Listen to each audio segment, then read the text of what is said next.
Hi అండి, లక్షితశ్రీ YouTube ఛానల్కి స్వాగతం అండి. ఇంతకుముందు మనం అనేక టాపిక్స్ అయితే మాట్లాడుకున్నాము. మ్యారేజ్ గురించి, పిల్లల గురించి, అలాగే అత్త కోడళ్ళ గురించి, అలాగే హస్బెండ్ అండ్ వైఫ్ గురించి కూడా మనం మాట్లాడుకుంటూ వచ్చాం కదండి. So husband and wife relations గురించి కూడా మాట్లాడుకున్నాము. అలాగే అందులో రకాల గురించి కూడా మాట్లాడుకుంటున్నాము.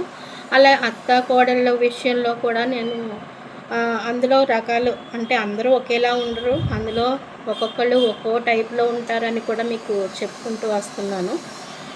ఏంటంటే ఒక్కొక్క ఒక్కొక్క జనరేషన్కి మధ్య గ్యాప్ ఏదైతే వస్తుందో ఆ జనరేషన్స్లో కూడా అత్తగారులు ఎలా అయితే పిల్లల జనరేషన్స్లో మార్పులు ఎలా అయితే వస్తాయో అలాగే అత్తగారులు విషయంలో కూడా మార్పులు వస్తూ ఉన్నాయన్నమాట.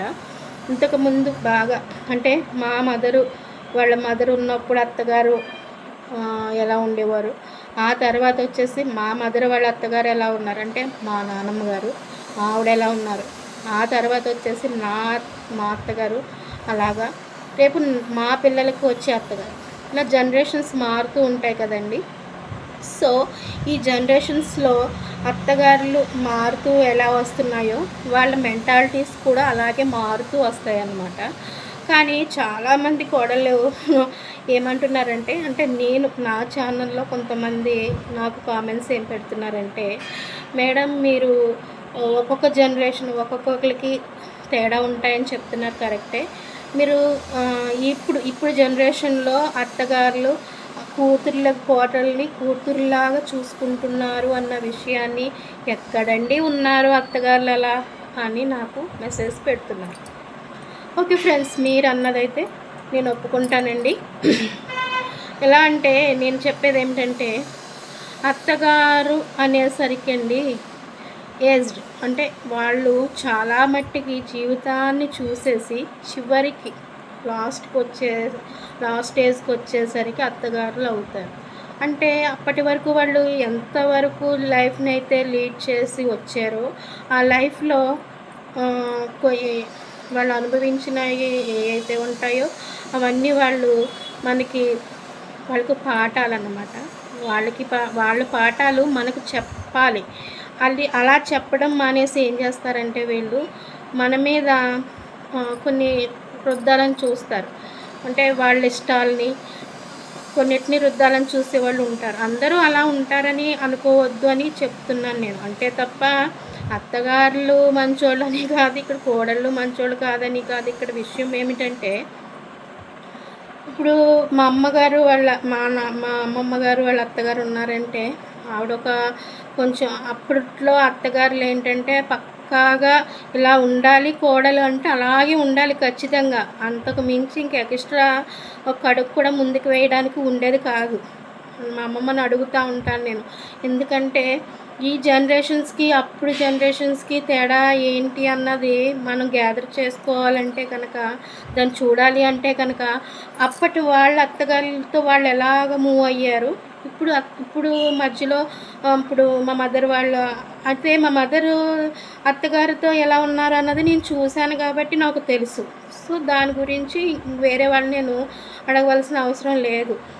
కానీ ఇప్పుడు వాళ్ళ అమ్మగారు అత్తగారు అంటే మీకు ఎంత జనరేషన్ బ్యాక్కి వెళ్తుందండి అది. సో అప్పుడు అడిగినప్పుడు ఆవిడేమనేవారు, అమ్మమ్మ ఏమందంటే నాతో, అప్పట్లో అత్తగారులు ఏదైనా చెప్తే వాళ్ళు చెప్పిందే వేదం, ఇంకా రెండోటి ఇంకా కోడళ్ళు మాట్లాడడానికైతే లేదు అసలు. ఆవిడ ఏం చెప్తే అది చెయ్యాలి, ఎలా చెప్తే అలా ఉండాలి.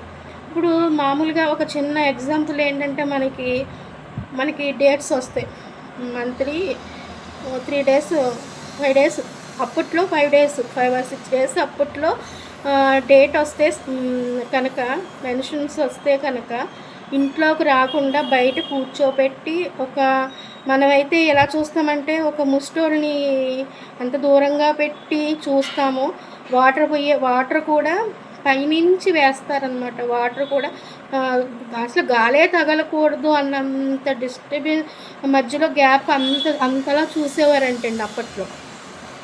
అంతలా ఉండేయంట అప్పట్లో అయితే.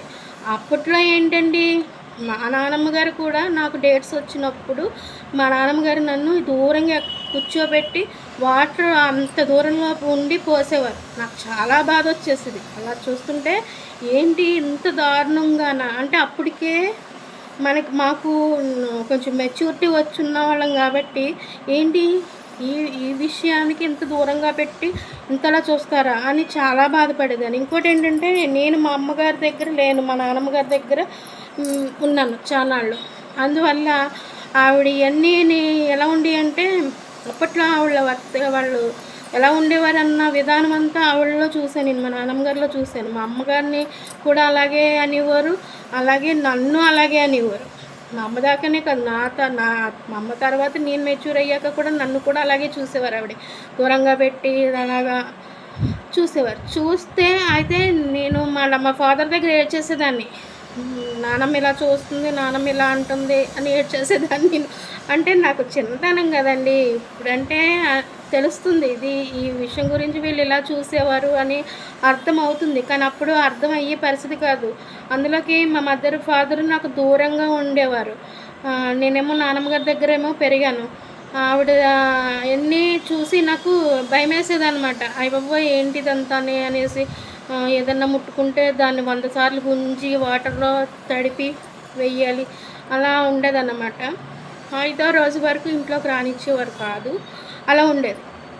ఇప్పుడు పిల్లలు అలా చూద్దామన్నా అలా చూడడానికి కూడా కుదరట్లేదండి. మెచ్యూర్ అయ్యాక పిల్లల్ని దూరంగా ఉండమ్మా, కొంచెం దూరంగా ఉండు, బీరువా ముట్టుకోకు అలాగని అన్నామనుకోండి, ఎంత కోపం వస్తుందంటే వాళ్ళకి అంత కోపం వచ్చేస్తుంది. అయితే ఇక్కడ నేను జనరేషన్స్ ఎందుకు గ్యాప్ అని చెప్తున్నానంటే ఇప్పుడు మా నానమ్మ గారు మా అమ్మగారిని ఎంత బిగించేసేవారంటే అంత బిగించేవారు అండి. అమ్మమ్మ కూడా వాళ్ళ అత్తగారి దగ్గర అలాగే ఉండేది. సెకండ్ జనరేషన్, థర్డ్ జనరేషన్ మేము వచ్చేసరికి మా అత్తయ్య గారు కూడా అదే వేలో ఉండేవారు. కారణం ఏంటంటే మా అత్తయ్య గారు జనరేషన్ మారిని కూడా ఆవిడకి ఏంటంటే ఆ పద్ధతులు ఆ సాంప్రదాయాలు అలవాటైపోయిన వాళ్ళకి ఎలా అంటే వాళ్ళకి ఈ డేట్స్ ఇవన్నీ ఆగిపోతాయి. ఆగిపోయేసరికి ఏంటంటే ఈ డేట్స్ వచ్చిన వాళ్ళని చూస్తే కొంచెం ఇబ్బందిగా ఫీల్ అవుతారు. ఇంకోటి ఏంటంటే పూజా పునస్కారాల దగ్గర ఈ డేట్ వచ్చిన వాళ్ళని ఇదవడం అన్నది అదో పెద్ద ప్రాబ్లంగా ఫిక్స్ అయిపోయి ఉంటారు వాళ్ళు. దానివల్ల ఏంటంటే వాళ్ళకి ఆడపిల్లలు ఉంటారు, వాళ్ళని కూడా అలాగే ట్రీట్ చేస్తారు. కోడళ్ళనే కాదు కూతుర్ని కూడా అలాగే ట్రీట్ చేస్తారండి. డేట్స్ వచ్చినప్పుడు కూతురైనా సరే కోడలైనా సరే ఎవరైనా ఒకటే వాళ్ళ సాంప్రదాయం ఏదైతే పాటిస్తూ వచ్చారో దాన్నే మూవ్ చేయడానికి చూస్తారు వాళ్ళు.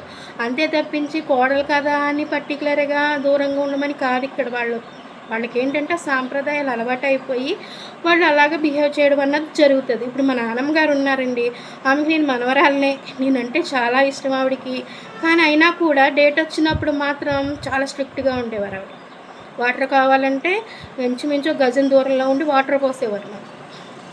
నాకు పడుకోవడం వస్తే ఒక బరకం ఇచ్చేవారు, మా బరకం మీద పడుకోవాలి, ఆ బరకం మీద పడుకోవాలి. దుప్పడే నాకు దిండు కూడా ఇచ్చేవారు కదా. నాకు ఏమైనా దిండు లేకపోతే నిద్ర పెట్టేది కాదు. మా ఫాదర్ ఏం చేశారంటే ఇంక చేస్తున్నానని చెప్పేసి బరకం ఏదైతే ఉంటుందో దాంతో ఒక మంచం తయారు చేయించారు. ఎందుకంటే కింద పడుకోలేకపోతున్నాను నేను అని చెప్పేసి దాంతో ఒక బరకాన్నే ఒక మడత మంచం కింద తయారు చేయించి గాలి కొట్టుకునే దిండ్లు వచ్చినాయి. అప్పుడు గాలి కొట్టుకునే పిల్లోస్ తీసుకొచ్చి నాకు ఇచ్చి మా నాన్నమ్మగారితో దాన్ని ఎక్కువ ఇబ్బంది పెట్టకు, దానికి నాకేంటంటే డేట్స్లో పెయిన్ కూడా వచ్చేదన్నమాట. చాలా ఇబ్బంది పడేదాన్ని ఆ టైంలో. ఈ కింద పడుకోవడంలో నాకు ఇంకా పెయిన్ ఎక్కువైపోయి తప్ప పెయిన్ తగ్గేది కాదు ఆ టైంలో. అంటే లేడీస్ ప్రాబ్లమ్స్ ఇలా ఉంటాయంటే ఇలా ఉంటాయని వాళ్ళు ఆల్రెడీ వాళ్ళకి అవన్నీ అనుభవించే ఉంటారండి, లేకుండా ఏం కాదంటే వాళ్ళు దానికి అలవాటు అయిపోయి ఉన్న వాళ్ళని దాన్ని విడవలేరు అనమాట, దాన్ని విడిచిపెట్టలేరు. ఆ సాంప్రదాయాన్ని ఏదైతే ఉందో దాన్ని విడిచిపెట్టలేక తర్వాత వచ్చిన వాళ్ళ మీద కూడా చూపిస్తూ ఉంటారు అంతే. ఇప్పుడు ఇక్కడ వచ్చేసి ఏదైతే కోడలు అత్తగారు అన్న టాపిక్ ఉందో టాపిక్లో వచ్చేసి నెక్స్ట్ జనరేషన్స్ మారే కొద్ది ఏమవుతుందంటే మేము ఇప్పుడు నేనున్నాను, యాక్చువల్గా నేనే ఉన్నాను, నేను చదువుకున్నాను, నేను రేపొద్దున్న ఇన్కేస్ నా కొడుక్కి పెళ్లి చేస్తాను, నాకు కోడలు వస్తుంది. కోడలు వచ్చాక ఆ అమ్మాయిని దూరంగా ఉండమ్మా అని గట్టిగా అనలేను. ఎందుకంటే నాకు తెలుసు దానివల్ల ఎంత ఇబ్బంది ఉంటుందో తెలుసు, దానివల్ల ఎంత ప్రాబ్లం ఫేస్ చేస్తారన్న విషయం కూడా నాకు తెలుసు. కాబట్టి నేను ఆ అమ్మాయిని గమ్మున అనలేను. కాదంటే ఇప్పుడు రూమ్స్ ఉంటాయి కదా, బెడ్రూమ్స్ ఉంటాయి కదా. ఇప్పుడు నేనున్నాను, నా కూతురు కూడా అంతే. తను కూడా దూరంగా ఉండంటే చాలా కోపం వచ్చేస్తుంది, తట్టుకోలేదు. నేను మెచ్యూర్ అయిన కొత్తలో కింద పడుకోబెట్టేదాన్ని, వేరేగా రూమ్లో పడుకోబెట్టేదాన్ని, ఇల్లంతా కడిగించేదాన్ని, బెడ్షీట్స్ అన్నీ చేయించేదాన్ని. సో తర్వాత ఏమేం చేసామంటే తను ఇంకా డిగ్రీకి అన్నీ వచ్చేసరికి ఇక దాన్ని అమ్మ నువ్వు కూడా ఇలాగే చేస్తావా అని అడిగితే నాకు నేనే క్వశ్చన్ చేసుకోవాల్సి వచ్చింది. చదువుకున్న నుండి కూడా నేను కూడా ఈ విషయాన్ని ఇంతలా చేస్తున్నానా అని అనిపించింది. అప్పుడు నుంచి ఏం చేశానంటే బెడ్రూమ్స్లోకి వెళ్ళొద్దు, అలాగే బీరువా జోలికి వెళ్ళొద్దు. ఎందుకంటే బీరువాలో మనం డబ్బులు పెడతామండి, లక్ష్మీదేవితో సమానం. సో అవి మైండ్లో ఉండిపోతాయి కదా. సో అందుకని చెప్పేసి బీరువా ముట్టుకోవద్దు. ఓన్లీ హాల్ అండి, హాల్లో తన ఇష్టం ఎలా అయినా తిరగని అనేసి, నీ ఇష్టం, నువ్వు హాల్లో తిరుగు, అలాగే దివాన్ కాట్ మీద పడుకో. కానీ దేవుడు రూమ్ కానీ, అలాగే బెడ్రూమ్స్లో కానీ, అలాగే బీరువాని కానీ ముట్టుకోవద్దు. చూసారా నా మైండ్ సెట్ కూడా ఎలా ఉందో. సో అలాగా ఉండిపోతాయి అన్నమాట అండి. ఎవరినైనా సరే మనం గమ్ముని అబ్జర్వ్ చేయకుండా చేయకుండా మనం అనడం కూడా కరెక్ట్ కాదండి. ఏంటంటే నేను చెప్పేది ఏంటంటే, ఇప్పుడు ఎంతో కొంత చదువుకుని జాబ్ చేస్తూ ఉన్న లేడీస్ ఎవరైతే ఉంటారో వాళ్ళు అర్థం చేసుకుంటారండి. అర్థం చేసుకుని ఎక్కువ ఇబ్బంది పెట్టరు నాకు తెలిసి. అయినా ఈ రోజుల్లో 90% కోడళ్ళు ఎవరు అత్తగారుల దగ్గర అయితే మాత్రం ఉండట్లేదండి, దూరంగానే ఉంటున్నారు. ఎక్కడ జాబ్స్ అని ఇవన్నీ అవన్నీ వెళ్ళిపోతున్నారు తప్ప ఎవరు అత్తగారుల దగ్గర ఉండట్లేదు. ఎవరి లైఫ్ వాళ్ళు లీడ్ చేస్తున్నారు. ఒకవేళ ఇన్కేస్ ఉన్నా ఏంటంటే ఈ రోజుల్లో అయితే మాత్రం ఎంతో కొంత రూల్స్ అండ్ రెగ్యులేషన్స్ అన్నీ కూడా చాలా వరకు తగ్గుకుంటానే వచ్చినాయి. అంత మరీని దాన్ని ఏమంటారంటే ఆర్మీ టైప్లో అంత మరీ టైట్గా అయితే పట్టేసుకోవట్లేదు ఇప్పుడు చాలా మట్టుకి. సో అందుకని చెప్పేసి నేను అనేది ఏంటంటే జనరేషన్ బట్టి మారుతూ వస్తున్నాయి కాబట్టి ఇంతకు ముందులా లేరు. కాదంటే ఇక్కడ ఏంటంటే అండి, అందరి మనస్తత్వాలు ఒకేలా ఉంటాయని మాత్రం నేను చెప్పలేను. ఇప్పుడు ఎలా అంటే ఇద్దరు అక్క చెల్లెలు ఉన్నారండి. ఒక అమ్మాయి, పెద్ద అమ్మాయి అత్తగారు చాలా మంచి ఆమె, చిన్న అమ్మాయి అత్తగారు కూడా చదువుకున్న ఆమె, ఈమె చదువుకున్న ఆవిడే. కానీ పెద్ద ఆమె అత్తగారు చాలా బాగా చూసుకుంటుంది, కానీ చిన్న ఆమె అత్తగారు ఈమెని ఇబ్బంది పెడుతుంది. కారణం ఏంటంటే అక్కడ కొంతమంది అత్తగారులు ఏంటంటే కొడుకు మీద అతి ప్రేమ ఉంటుందండి. కొంతమందికి అత్తగారులకి కొడుకుల మీద అతి ప్రేమ ఉంటుంది. ఆ ప్రేమ ఉన్నప్పుడు కొంతమంది ఏం చేస్తారంటే కోడలికి దగ్గర అయిపోయి కొడుకు వాళ్ళకి ఎక్కడ దూరం అయిపోతాడో అని చెప్పేసి, అదో అపోహ అన్నమాట అండి.